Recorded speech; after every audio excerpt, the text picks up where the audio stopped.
We left off 828, third paragraph.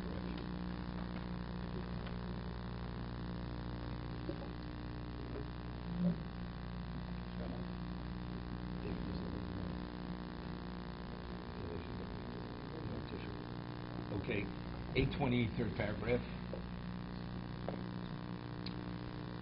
We speak about the value of abstinence. That by removing yourself from the material, a person's able to what? Have greater clarity, focus in terms of serving Hashem. A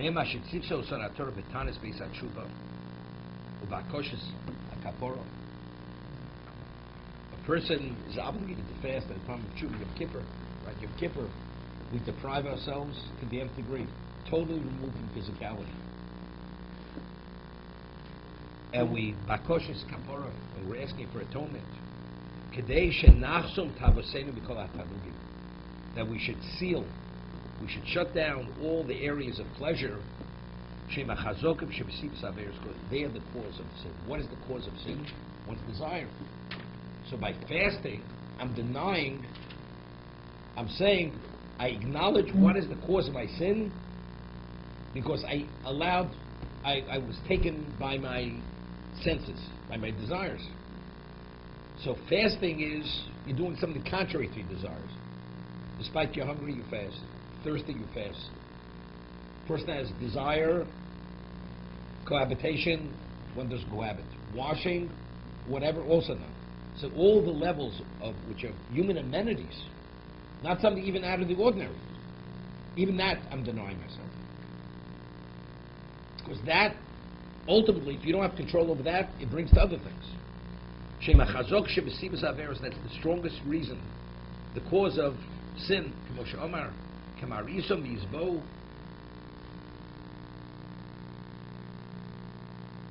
says, when they came to pasture, they ate their fill.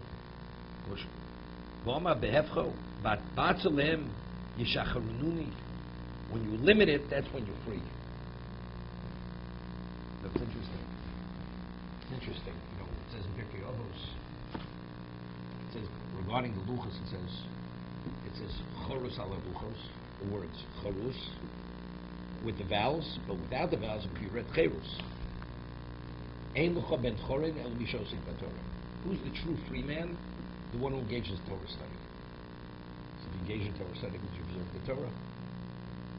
So what do you mean? If you observe the Torah, you're bound. You're bound what you're permitted to look at, what you're permitted to teach. Your time is no longer your time. You're free. You're totally confined. No, that's the Belchori. Why is that Belchori? Because a person, you're free to do whatever you have, what you want. You have endless cravings as a physical being. So you're Belchori. You're dictated by all your cravings, your desires. What happens if you take control over your life and you understand, you put things in perspective? You're truly free. Because you have a sense of understanding what is beneficial, what's not beneficial. You don't see it as a burden. Because you took control of your life, now you're truly free to do and to make rational decisions. Before you weren't rational. You were so conflicted with your conflicts of interest, you were overwhelmed with them. So it's just the other way. You're a slave to your desires. There you're a slave to your desires. But what if you just love your desires and you're not a slave to your desires? You want to do everything you want to do. What is that? I'll give you an example. The Rambam says, he speaks about the Shvil Hazov, famous Rambam. The golden path. What's the golden path? Moderation. Moderation is the golden path. That means don't be too religious. No, be moderate, be religious. Is that what the Rambam's talking about? If you take a look at the Rambam speaks about human tendencies, human characteristics. A person is overly compassionate.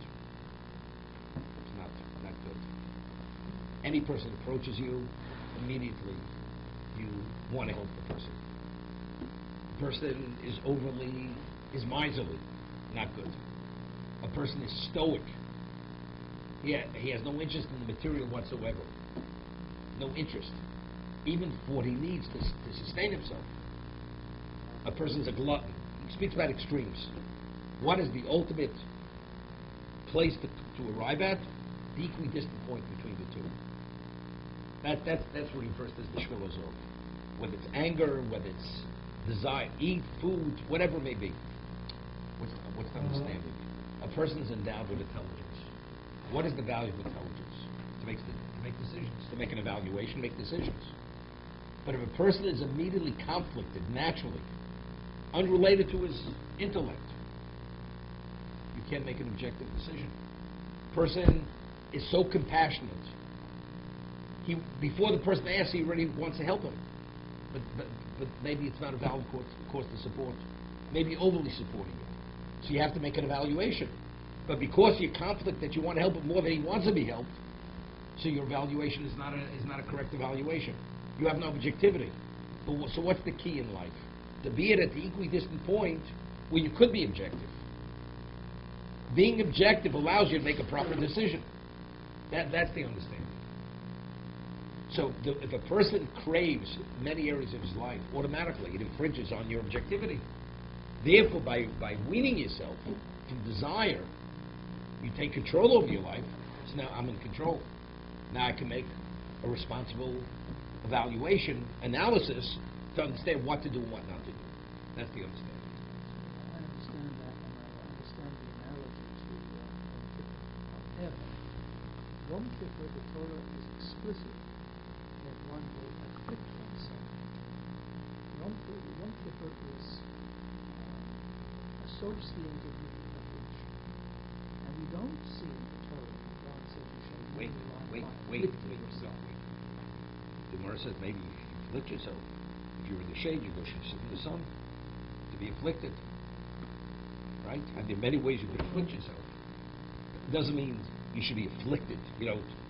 God just doesn't want you to afflict. It's in areas where God wants you to take control over your life. Meaning, if a person desires something and you have to suppress that desire, you're afflicted. You're afflicted. It's speaking specifically. You're going against the grain. Anytime you go against the grain, there's pain. There's pain involved. It's suppressing something that you want. That's affliction. You're being afflicted. But what is the value? The Torah's not saying you have to be in your Kippur level all year. But what is the value of that? He's just pointing out. We see the Torah says when you're in a state of tshuva, you should be in a state of fasting and a state of deprivation. Because by depriving yourself, you're acknowledging what's the cause, what caused me to sin throughout the year is because my senses overtook my life. Mm-hmm. And they dictated my life. That's the reason why I failed. That's the point he's making. So the cause of spiritual failure is your involvement in the material. Your desire for the material. That's the point he's making. He's not saying the Torah says you should be, before he said, abstinence is not for everybody. It's only for the unique few, as he said earlier. Those few people who can do that, they are the models, or they are the source of clarity that when you have an issue, you go discuss it with them. Although you may not have the clarity, but they could guide you and advise you how exactly what to do and what not to do, because they have that ability. The question he speaks about, the Rambam speaks about acquired characteristics. Even a person's naturally miserly, but he says you can recondition yourself. You can assume a second level of nature through conditioning, right? By if you do it enough, now you become a giving person. Okay. Outside of health issues, sometimes you find people who are grieving for like the overweight or how does the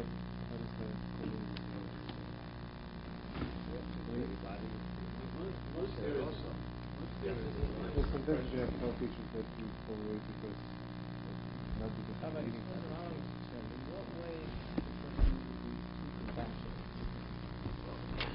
It's not too compassionate. The times that you're supposed to be. A cause which has to be supported, you have to. That's called you're overly supporting it. Another person says, I think you're giving too much. Because could be the other person doesn't value it sufficiently. That's why he doesn't give it. But it's not at all the same thing as being under compassion. In other words, let's say that because you give nothing to where Yes, of course, you should give nothing to. You should. It's not worthy of support. You don't support But it. in the realm of permitted causes, of credited causes, it's not compensable. It's not simple. It's not simple because the priorities even when you support. If you support one thing, you can't support something else. So because it doesn't meet the grade of what should be supported sufficiently, you put your money somewhere else. But aside from stuff, it's not about chesed, helping the person. Chesed, Is it possible to... You have limited time. You can't help the whole world. You have to pick and choose who you're going to help. Right? You can't help everyone. You have limited resources. I mean, even in terms of your time. Everything has to be assessed. Right? Will it be effective? Will not be effective?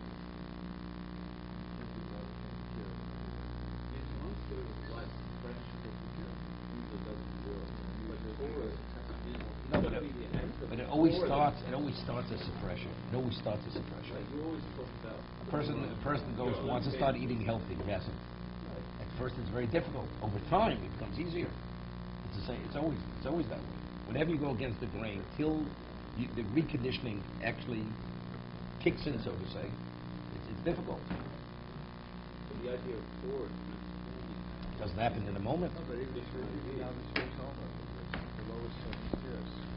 Rabbi Yisrael says you can learn. It's easier to learn through shas of depth than to change one characteristic. So he says, we're talking about it's a monumental accomplishment.